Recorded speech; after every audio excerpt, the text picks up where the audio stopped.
Xalq artisti Ağadadaş Ağayev ilk dəfə Medera Hospitalda mühafizəçi Nurəddin Cərilovla yaşadığı insidentdən danışıb. Axşamaz xəbər verir ki, müğənni bu haqda həftənin qonağı proqramında bəhs edib. O, mühafizəçi ilə yaşadığı qalmağala görə peşman olmadığını deyib. Cəzalı duruma düşdüm. Bəzi şeylərin açıqlamasını verməyəcəm. Əgər orada evdən çıxmasaydım, gərək tuman geyinib gəzərdim. 4 dəfə qapıma gəldi, qapını dağıdırdı ki, çıx bayıra. Bu, qəsdən idi. Orada Ağadadaş Ağayev olmaq ağlıma gələrdi. Kişi kimi doğulub, kişi kimi yaşamışam. Çıxıb əlbəyaxı olmalıydım. Şortikdə olduğumu da bilməmişəm. O, məni qıcıqlandırmaq üçün gəldi. Peşmanam, çünki efirdə ağsaqqallardan üzr istədim. Amma yenə də belə hal olsa, peşman olmaram, yenə edərəm.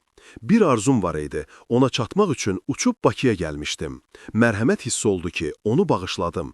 Bağışlamasaydım, 3-5 il yatacaqdım. Məndən sonra da gedib bir iş edib və həbs olunub.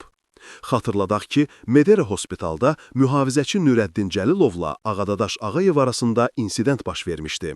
Hər iki şəxs xuliqanlıqda təqsirli bilinərək hakim qarşısına çıxarılmışdı. Onlar məhkəmə istintaqı dövründə barışmış, hər ikisi şərti cəza almışdı.